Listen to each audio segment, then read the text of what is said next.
Hello बच्चों, let's read the questions. The question says that a stable oxidation state of thallium, Pb, lead and bismuth, Bi elements are respectively. तो इनका oxidation state जानने के लिए हमें inert pair effect समझना पड़ेगा. Inert pair effect क्या होता है? So first of all will discuss inert pair effect. Okay, so basically क्या है, ये तीनों डिफरेंट डिफरेंट ग्रुप के एलिमेंट्स है. जैसे बोरोन की स्टार्ट करते हैं तो boron and then carbon and then nitrogen, इन तीन फैमिली के ये तीन एलिमेंट्स हैं, वो भी सबसे डाउन वाले ग्रुप है. तो इनको याद करेंगे, एक सिंपल सा ट्रिक है, फनी ट्रिक है. जैसे बैगन, आलू, गाजर इन थैला, गाजर इन थैला. तो ये आपके पास टीएल गिवन है, थेलियम. और नेक्स्ट इसमें इसमें क्या है, जैसे काशी लोगों का बहुत ज्यादा सान पावर हुआ करता था पहले, तो यहाँ पे लिखा जाता है काशी जी का सान पावर पीबी. तो यहाँ पे पीबी के बारे में पूछा गया है. और यहाँ पे क्या है, नाना पाटेकर आसरानी सब बेकार, एस बी एंटीमनी और बेकार बिस्मिथ बी आई. तो इनके बारे में पूछा गया है. अब इनर्ट पेयर इफेक्ट होता क्या है, जैसे मैं बोरोन की बात करूं तो यहाँ पे आउटरमोस्ट इलेक्ट्रॉनिक कॉन्फिगरेशन होता है NH2 और NP1. इसके लिए आता है NH2 और NP2, और इसके लिए NH2 और NP3.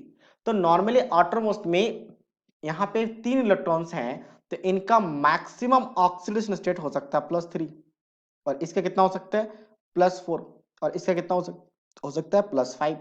बट क्या होता है कि अगर हम बात करें डाउन द ग्रुप, तो down the group size increase होने की वजह से NS इलेक्ट्रॉन, यानी कि आपके पास NS और NP इलेक्ट्रॉन है, तो NS इलेक्ट्रॉन न्यूक्लियस के क्लोज चले जाते हैं, और NP इलेक्ट्रॉन थोड़े से दूर रहते हैं, क्योंकि NS इलेक्ट्रॉन स्फेरिकल सिमेट्रिकल होता है. तो सिमेट्रिकल होने की वजह से न्यूक्लियस के पास होते हैं, वही NP डबल डम्बल होता है, सॉरी डम्बल होता है, तो वो न्यूक्लियस से थोड़े दूर रहते हैं.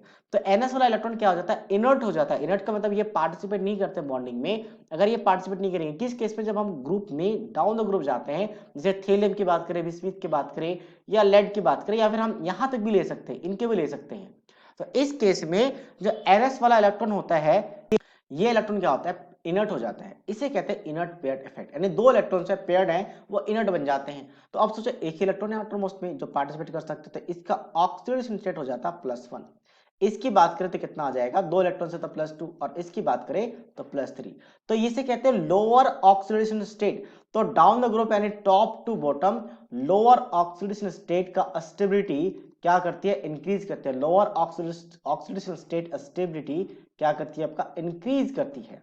तो इसका मतलब अगर देखा जाए तो थीलियम का जो सबसे स्टेबल कॉन्फ़िगरेशन है, स्टेबल ऑक्सीडेशन स्टेट है, वो कौन सा होगा, +1 होगा. तो थीलियम के लिए +1, पीबी के लिए +2 और बिस्मिथ के लिए +3 होगा.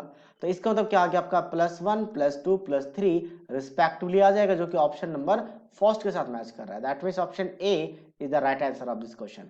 सो I hope you understood it well. All the best.